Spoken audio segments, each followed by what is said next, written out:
The king. మనం ఇచ్చాం CP brown. He was a machinery. ఆయన కలెక్టర్ మాత్రమే కాదు, మిషనరీ.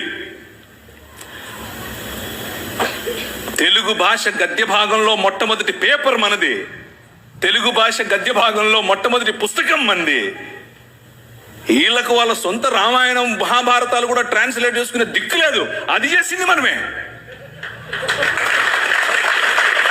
నిజం చెప్తున్నాను, నేను అబద్ధం చెప్పట్లేదు.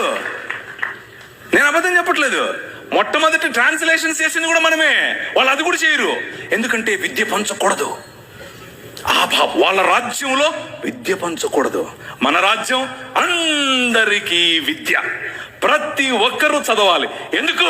ఇదిగో నల్లట్ట పుస్తకం కూడా చదవాలి. అర్థమవుతుందా? నల్లట్ట పుస్తకం చదివితే దిమాగ్ ఖరాబ్ అవుతుంది. గౌరవించకపోయినా పర్వాలేదు కానీ అవమానించకు. విశ్వభారతం నా భారతం. ఏం మాట్లాడుతున్నారండి మీరు కొంచెమైనా స్పృహతో మాట్లాడుతున్నారా? ఇది చూడండి.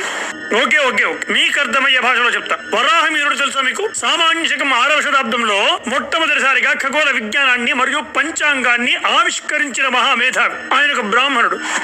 భాస్కరాచార్యుడు 12వ శతాబ్దంలో గ్రహణాల ఖచ్చితమైన గణనాన్ని మరియు కాల గణనాన్ని, భూమి యొక్క భ్రమణ, గురుత్వాకర్షణ శక్తిపై విజ్ఞానాన్ని, ఆ విజ్ఞాన సంపదను ప్రపంచానికి చూపించాడు. ఆర్యభట్ మీరు తయారు చేసే ప్రతి పరికరం, దాని గణనా పద్ధతులు, పరిశ్రమలు, ఇంజనీరింగ్, కోడింగ్, స్పేస్, సాంకేతికత, క్యాలిక్యులేటర్, డైమెన్షన్స్, డిజైన్స్, మిషన్స్ ఇవన్నీ కూడా సున్నా లేకుండా శూన్యమే. ఇది కనుగొన్నది ఒక బ్రాహ్మణుడు, బోధాయనుడు. పైథాగరస్ కంటే ముందే గణిత శాస్త్రాన్ని అద్భుతంగా ఆవిష్కరించాడు. పాణిని మహర్షి పేరు ఎప్పుడైనా విన్నారా? ఆయన గురించి ఏమైనా తెలుసా మీకు? సామాన్య శకం కంటే ముందే 5వ శతాబ్దంలో నేటి AI శాస్త్రవేత్తలను కూడా అబ్బురపరిచి అల్గోరిథంతో పరిచేసే ఒక భాషను రూపొందించాడు. భాష అంటే మనం మాట్లాడే భాష కాదు మిస్టర్ జ్ఞాని.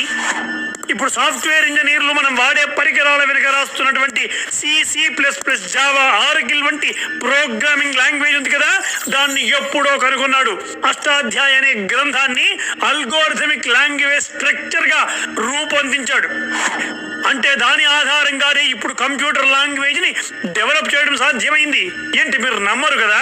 అయినా మేం చెప్తే ఎందుకు నమ్ముతారు లేండి. యూనివర్సిటీ ఆఫ్ కెనాసాస్ మరియు MIT వంటి ప్రఖ్యాత విశ్వవిద్యాలయాలు పాణిని గ్రామర్ ని ప్రపంచంలోనే మొట్టమొదటి అధికారిక ప్రోగ్రామింగ్ భాషగా, అంటే లాంగ్వేజ్ గా అంగీకరించారు.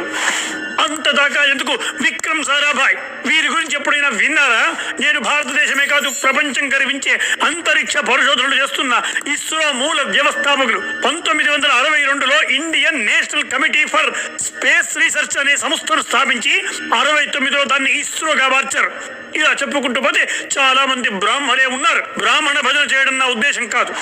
పొల్యూషన్ తగ్గించడానికి జపాన్ ప్రభుత్వం సనాతన ధర్మాన్ని ఆశ్రయించి 2016లో 130 మంది బ్రాహ్మణులు పిలిపించి 9 రోజులు యజ్ఞం చేసింది. దానికి అనుగుణంగా కొంత నివారించగలిగింది. అప్పటి నుండి ఇప్పటి వరకు ప్రతి సంవత్సరం ఈ యాగం చేస్తూనే వస్తుంది.